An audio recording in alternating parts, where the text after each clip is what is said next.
And now to a local doctor making a huge difference by delivering hope to people in need. Ken Peters is chair of urology at Corewell Health. He travels to Africa several times a year on medical missions to save lives. Last December, we profiled him and his team in their work offering free health care, including surgeries. Dr. Peters, so great to have you here. Thank you for all the work you do. I know I've told you that several times today already, but it's so important. Thank you so much, and thanks for having me back. Yeah, and so now you're here with Changing Lives in Africa, not a new foundation, but you're continuing the work. So can you tell me about the work and the urgent need for funds you have right now? Absolutely. So because I've been going to Africa for 20 years doing medical mission work, I've met amazing people. And one of the persons I met his name is Ernest, and he was a wood carver. You know how people sell elephants and things like that on the roadside? But Ernest and I became friends over the years, and he happened to be like a leader in his village. It's called the Makuni village in this very remote area of Africa. So one of the years I was down there doing medical mission work, I was chatting with Ernest. He's like, "Can I take you to our village so you can see it?" I'm like, "Oh, that'd be awesome." So saw his village, and their main village is okay. It's nothing spectacular, but they had electricity at least. But he goes, "I really want to take you out to some remote areas where some schools are." He goes, "Because, the future of our village is about education for the kids, and I want to show you what the needs are." And so him and I traveled to a school that was called Kamwe at the time, and it was what you imagine Africa to be. It was mud huts, grass roofs. And we get to this school, tons of kids. There's over 200 kids, but there's 2 teachers. There's 1 schoolroom. There's no chairs, no desks, no books. And he was just telling us the great need that they had.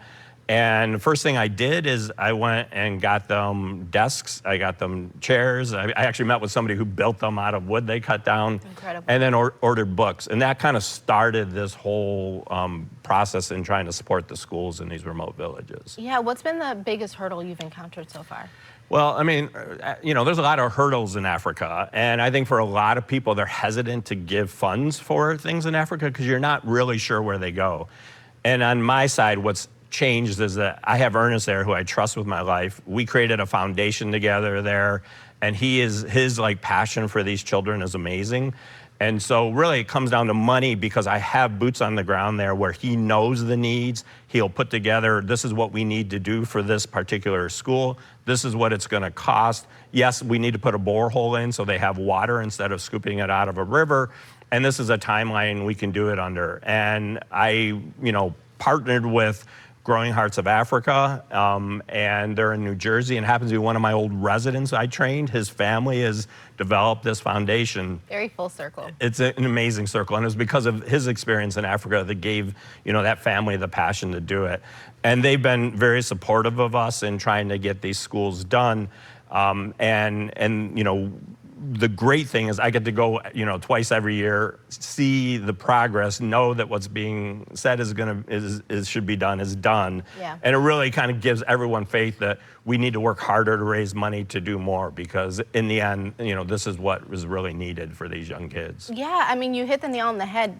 Finding a foundation that you can really trust. You see where the money is going. So you are in urgent need right now for the Chunga school. How much money do you need to raise and by what deadline? Sure. So the Chunga school, just a little background of it, after we finished Kamwe, Chunga, he said, "I want to take you to another place." Well, I didn't realize how far out it is. It was the most remote edge of their village. So to get there was harrowing. I mean, the roads were horrible. We were going through rivers.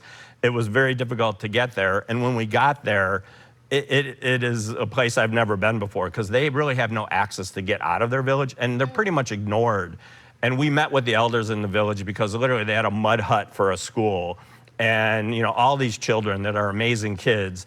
And we met with the elders. We said that we were hoping to, build schools. And with schools, you got to build teacher homes. And then definitely there's no water there. And so, we wanted to put in boreholes and help with that. But as they say, it takes a village because just to get supplies there, all the villagers had to work on these roads and shore them up. And what we were able to do last year is we were able to finish about 3/4 of the project.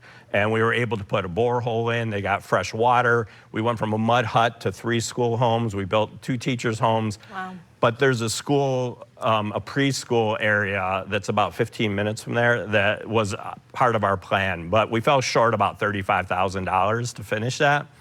and the rainy season comes in November. And once that comes, it's inaccessible. So my hope is to raise $35,000 to at least get the supplies there, and they could start finishing this last component until we move on to the next project. Oh my goodness. So how can people donate? Where can they find you? So growingheartsofafrica.org is an outstanding organization, and everything that we raise will support this whole project that we're doing there. So, you know, their website, growingheartsofafrica.org, would be great. They do a big fundraiser every year, and pretty much I give them a budget, and they try to give me as much as I can to go towards it, and everything's just dependent on what they can get to.